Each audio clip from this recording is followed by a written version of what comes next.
Halo teman-teman, welcome back di Tutorial Tutorial. Kali ini kita akan membahas mengenai perbedaan dari P3K tahun sebelumnya dengan P3K yang akan diadakan di tahun 2021 mendatang oleh Kemendikbud.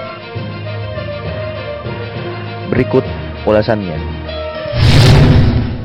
Menurut Undang-Undang ASN, pegawai pemerintah dengan perjanjian kerja yang selanjutnya disingkat P3K adalah warga negara Indonesia yang memenuhi syarat tertentu yang diangkat berdasarkan perjanjian kerja untuk jangka waktu tertentu dalam rangka melaksanakan tugas pemerintahan dan diangkat oleh pejabat pembina kepegawaian sesuai dengan kebutuhan instansi pemerintah dengan ketentuan undang-undang.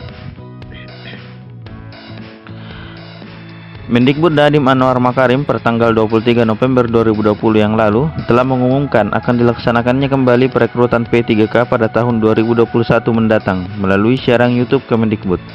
Perekrutan tahun 2021 peluang lulusnya semakin besar. Mengapa? Berikut perbedaan perekrutan P3K tahun sebelumnya dan tahun 2021.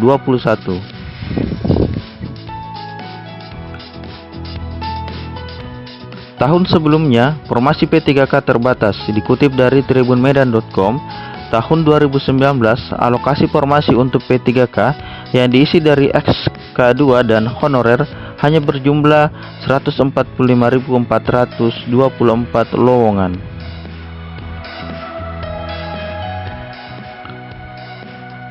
Tahun-tahun sebelumnya, para pendaftar P3K hanya diberikan kesempatan sebanyak satu kali mengikuti ujian.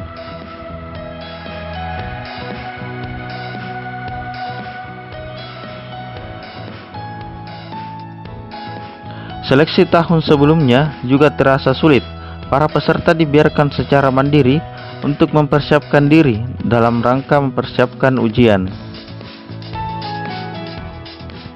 Salah satu kendala terbesar perekrutan P3K adalah adanya keluhan dari daerah terkait anggaran penggajian untuk guru P3K. Seperti yang dikutip dari republika.co.id, Direktur Pelaksanaan dan Pertanggungjawaban Keuangan Daerah Kementerian Dalam Negeri, Horas Mairus Panjaitan mengatakan, pemerintah daerah mengeluhkan pembayaran gaji pegawai pemerintah dengan perjanjian kerja atau P3K.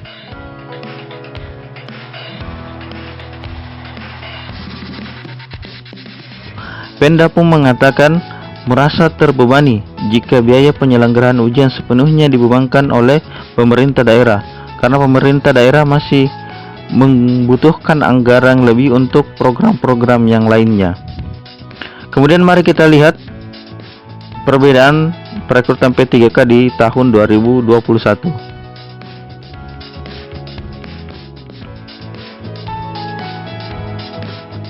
Berbeda dari perekrutan sebelumnya, perekrutan tahun 2021, Mendikbud Nadiem mengatakan akan membuka sebanyak 1 juta alokasi formasi untuk guru honorer dan lulusan PPG yang akan menjadi PPK yang akan lulus seleksi. Perekrutan tahun 2021, guru honorer dan lulusan PPG dapat mengikuti ujian maksimal 3 kali. Sebagaimana yang dikutip dari kompas.com, Mendikbud Nadiem mengatakan, jadi kalau dia gagal pada kesempatan yang pertama, dia dapat belajar lagi, belajar ulang dan mengulang ujian hingga 2 kali, jadi total itu bisa 3 kali tes, imbuh Nadiem. Mendikbud akan menyiapkan juga modul pembelajaran atau materi persiapan untuk seleksi ujian P3K tahun depan. Kemendikbud ingin memastikan bahwa guru-guru honorer dan lulusan PPG mendapatkan kesempatan yang adil dalam memperoleh materi pembelajaran. Sehingga jadinya daerah sekali lagi tidak perlu khawatir mengajukan formasi sesuai dengan kebutuhannya karena anggarannya sudah disiapkan. Perekrutan tahun depan, pemerintah daerah tidak perlu lagi menyiapkan anggaran untuk peserta yang lulus P3K. Pasalnya pemerintah pusat telah menyiapkan anggaran bagi semua peserta yang lulus seleksi sebanyak 1 juta guru.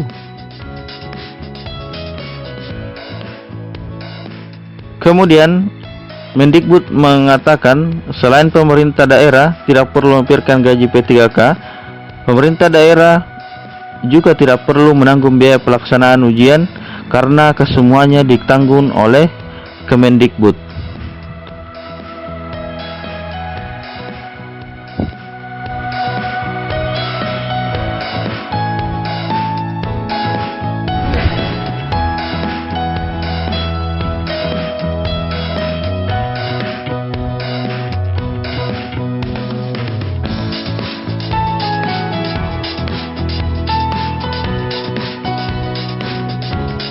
Itulah tadi beberapa perbedaan P3K tahun sebelumnya dengan P3K tahun 2021 yang akan datang. Semoga teman-teman yang mendaftar dapat diberikan kemudahan, kelancaran, serta kelulusan. Dan jangan lupa teman-teman untuk terus dukung channel kami dengan cara like, komen, dan subscribe agar kami selalu bersemangat memberikan informasi terkait P3K.